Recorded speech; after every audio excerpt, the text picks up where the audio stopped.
Hi everyone, welcome back to my channel again. I think it's been a long time that I haven't taken another project task for you. So I think it's the right time. It's now. Now is the right time for you to take another project task, especially just to help you with your Duolingo journey. So this is the real score. Actually, if you're a follower of this channel, you will definitely know how the video will go. So first of all, I will show you my score. This is the score that I achieved on the real task, and yeah, that's it. So as usual, we're gonna go for practice and practice 3 and go. Let's go.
He was very happy with the recommendation.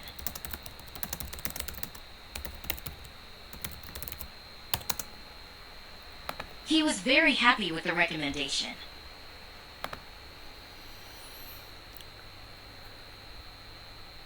Every week, a different music group will come in to perform.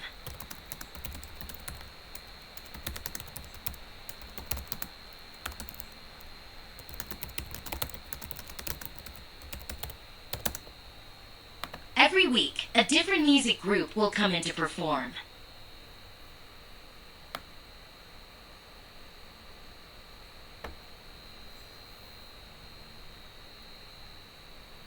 They received praise for their good behavior.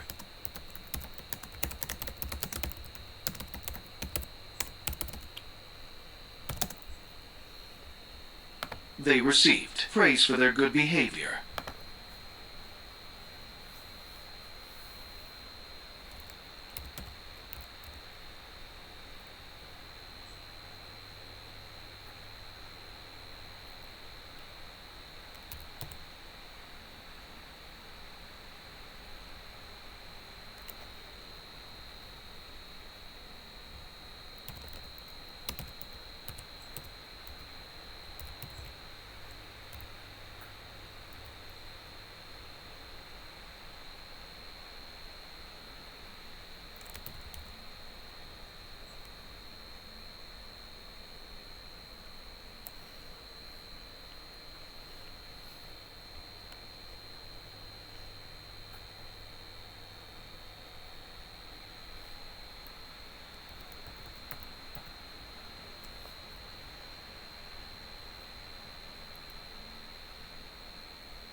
I'd be willing to pay.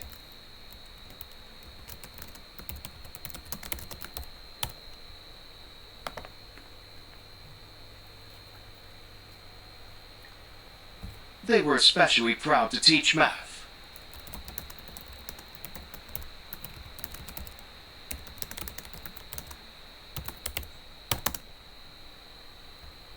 They were especially proud to teach math.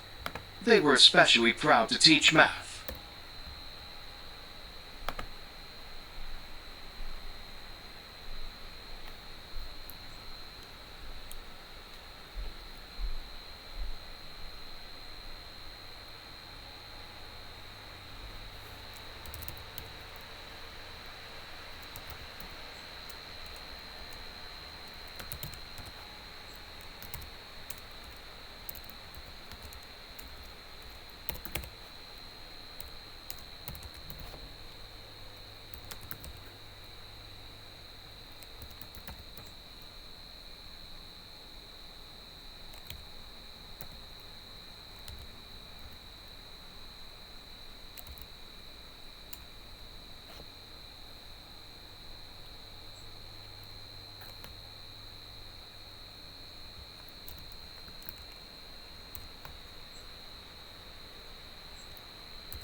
Despite graduating years ago, he still has access to his university email account.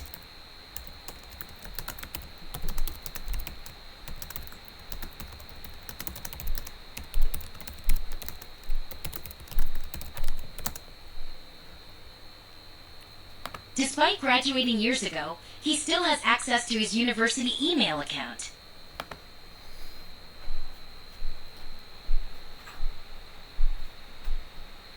Contrary to our expectation, the teams were quite evenly matched.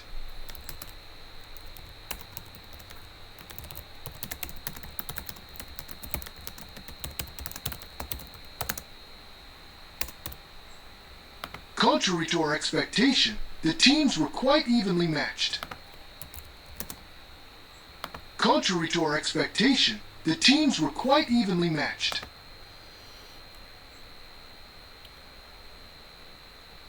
You are a school teacher, aren't you?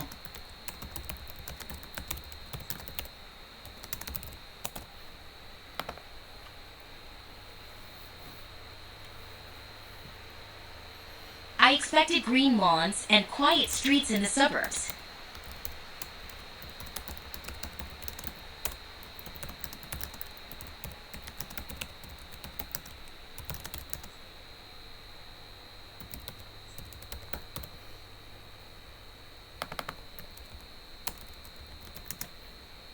I expected green lawns and quiet streets in the suburbs.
You are a student in the Public Service Department at your university. You have been invited to interview for a few jobs, and you want to make sure that you are prepared. You go to your professor, who has years of experience in the public service sector, and ask for advice on how to prepare for interviews. You are a student in the Public Service Department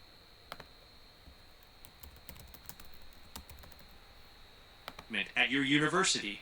You have been invited to interview for a few jobs, and you want to make sure that you are prepared.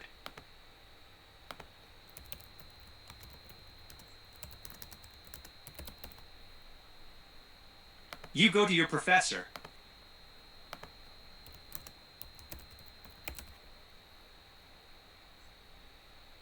who has years of experience in the public service sector, and ask for advice on how to prepare for interviews.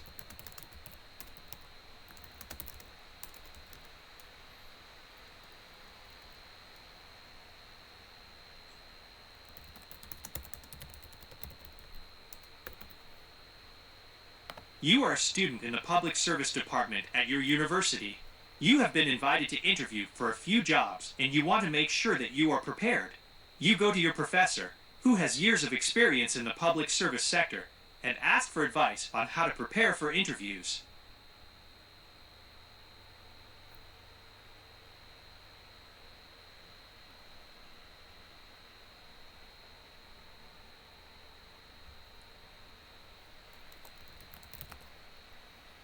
You are a student in the Public Service Department at your university.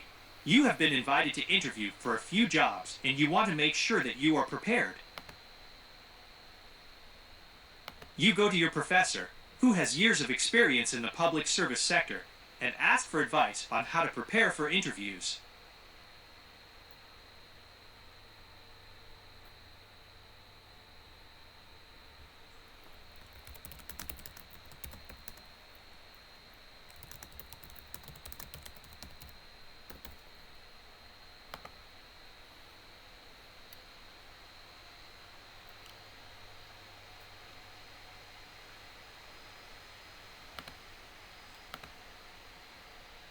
Of course. What is it?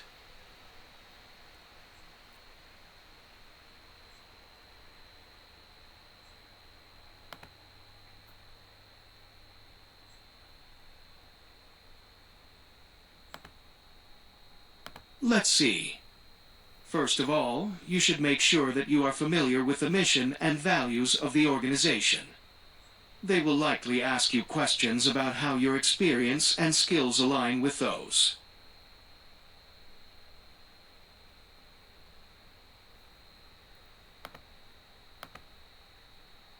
They might also ask you behavioral questions about how you would handle certain situations. It would be helpful to have some examples of times when you've handled similar situations in the past.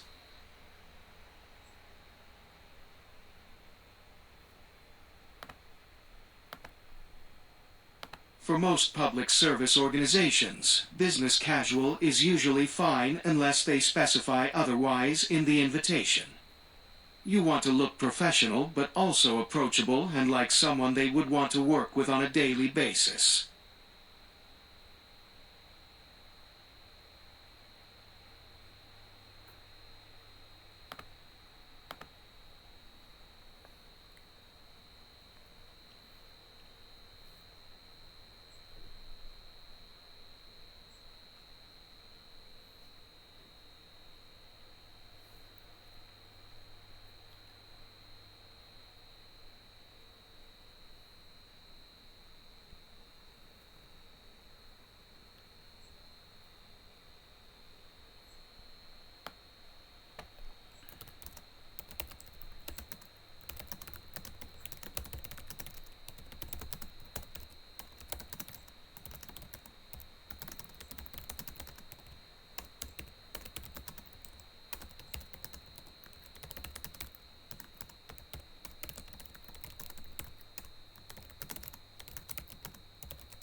This is a picture of a museum which is taken from the internet site of that museum.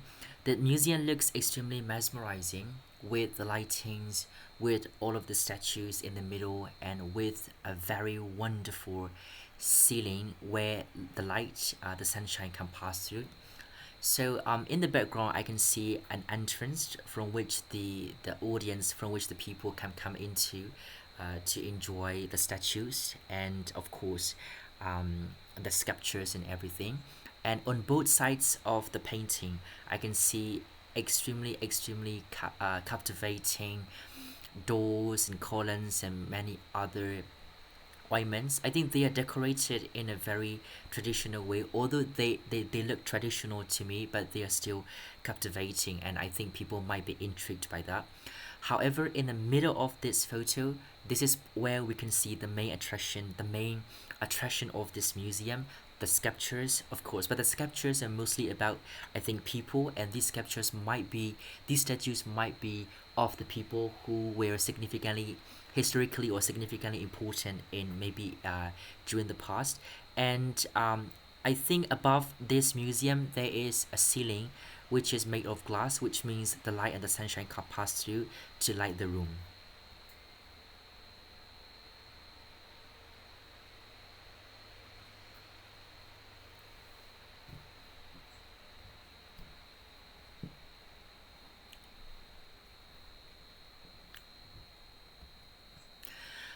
Actually, there are tons of benefits of participating in a community organization or activity. The most obvious one would be the fact that I think people really want to expand their network, and that's how people can help their local community. So in a local community, people can ask each other some simple questions like "How are you? What are you doing?" I think these simple gestures also mean a lot to people. From my perspective, I always ask my neighbors how they're feeling, what they're going through, to know more about them. I think by doing so, we can help each other out. Even though these words are quite little for some people, but these words might be a big word to some people. I think that's literally the least amount of help that we can do to our local community. Apart from that, we can also share knowledge. We can host parties together. Sometimes we can even babysit our neighbors' children. I think that's literally those are small activities that we can do to help our local community, I would say. Turning to the second question, why might people choose to volunteer their time? Obviously, the most prominent reason for this answer would be the fact that they want to help their community, right? They want to advocate themselves to be the best version, and I think helping other people can sometimes even brings happiness and satisfaction to your life, right? It is literally a blessing to most people. That's why people help each other.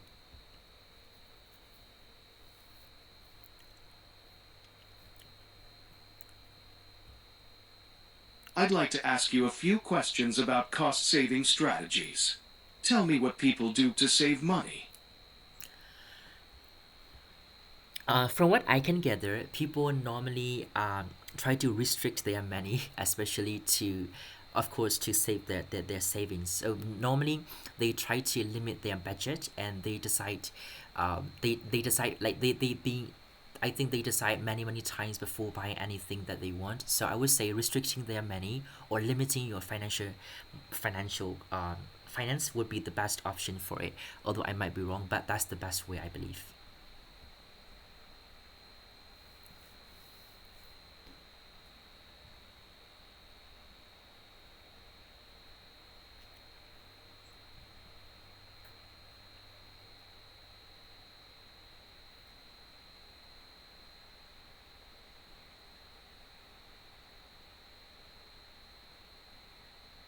Interesting.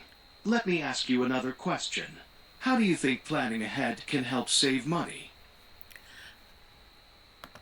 I do believe that planning ahead can definitely save money. First of all, you know which amount of money you should use, and secondly, you know what kind of items you should buy or what kind of items you should not buy. I think most young people nowadays are struggling with this one. They don't know how to plan ahead. I think if you plan ahead, you know how much money you earn. At the same time, you also realize how much money you will spend, and I think that's a very good idea. Of course, I think saving all of your money isn't it's really impossible, so you know where to spend and how to spend your money.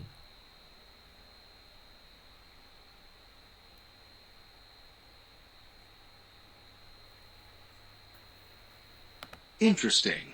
I've got a different question. Why might someone choose to repair an item instead of buying something new? The most obvious reason for this is because they want to save their money. Repairing them might reduce the cost that might cost, especially if you buy something new. And I think repairing an item would be also economically great. It's also good for your environment, especially if they are related to, let's say, plastic. And recycling has become a very popular topic nowadays, so I think that might be the reason. But I think primarily it's because they want to save their money, and I think it's a very good practice saving your money.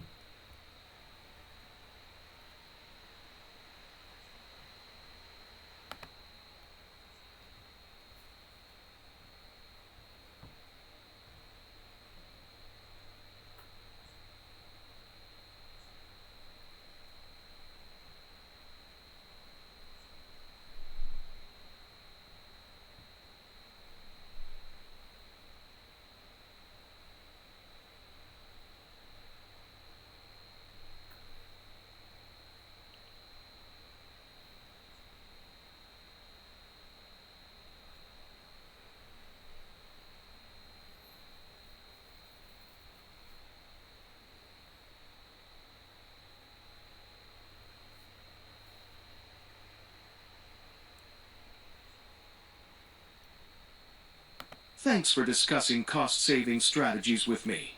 Now I'd like to change topics and ask you a few questions about zoos. Describe some animals that are common in zoos.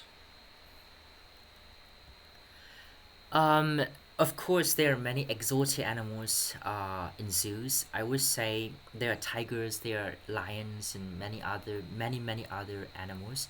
But from my perspective, the most interesting animal that I can find in a zoo would be lions and tigers. I'm really into predators. I'm really into big cats, so they would be my top ones that I can remember whenever I think about zoos. There are also many birds and reptiles and stuff, but yeah, still big cats are my favorite, I would say.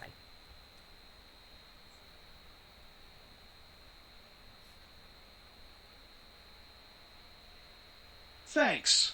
Let me ask you another question. Talk about ways that a zoo can protect an endangered species. I believe it's all about breeding programs. You can breed many endangered species, and I believe zoos have also enough devices, enough apparatus to help breed the animals, especially like say lions and tigers, I would say, and elephants, and even um, I don't know, rhinoceros. So they have skilled people, they have educated people, they also know how to do that. They have enough devices, so I think that's how they can do it. Breeding is the key here.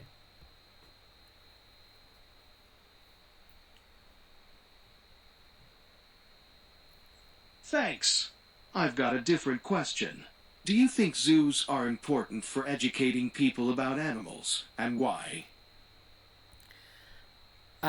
For me, no, I don't think so. I used to think that they are useful, they are educational, but right now I see zoos as a prison for animals. They are trapped in these prisons in a very unfair way. So I mean, if you want to gain knowledge regarding animals, you can just watch animal programs, right? You can just go to YouTube, check some documentaries about the animals. So I'm not convinced that zoos are educational for people. I will not advocate that idea because zoos are a prison for animals, I would say.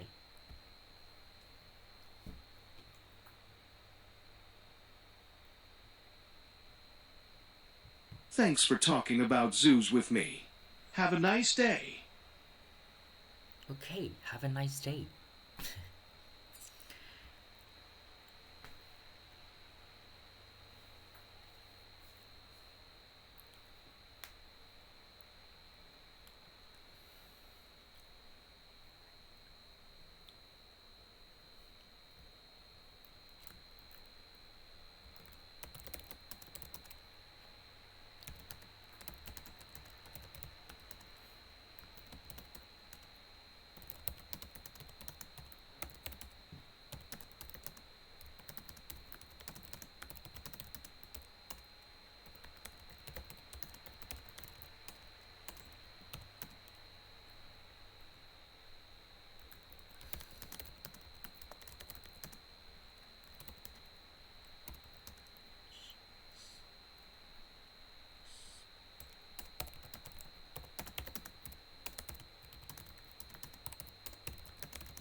From my perspective, the best way to remember when you learn in a lecture or a meeting is firstly reviewing.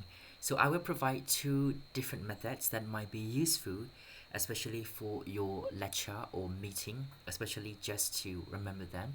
The first one is, I think, from my perspective, it's reviewing. So you have to review your lessons, right? That's really important. Without reviewing your lessons, you will not understand, or you will not know what is being taught, what was taught, and of course what to memorize in the future. So I think reviewing is very important. I'm from my experience, you can review your lessons in many ways, but the most effective way might be reviewing lessons as if you were gonna teach someone. So if you consider yourself as an instructor, as a teacher, and if you review your lessons in this way, I think it's a lot easier for you to remember them, to memorize them, to recite them, and I think that is a very, very important step, especially just to get a good score in your exam or anything. Reviewing your lessons as if you're gonna teach someone is extremely vital, because by doing so, you are actually noticing even small details that you won't notice normally. So that's why I always encourage my friends, or I don't know, my younger brothers or sisters, always try to memorize, review your lessons in the way as if you are instructing someone. I think that's the best way. And the second method would be effective note taking, because note taking is quite important, and I think many people overlook that quality. So when you start taking notes, first of all, you have to understand that you are taking notes. You are not writing an essay, right? So you have to make sure that there are some symbols that maybe you can remember, you can recall when you study your lessons, right? Note taking should be extremely effective, and it can also it should also include every important things that the lecturer or your professor mentions in the lecture. It's not about writing everything that you hear, but it's all about, I would say, it's all about collecting the most important information, choosing which one is the most prominent, and writing them down. I think that's quite crucial here.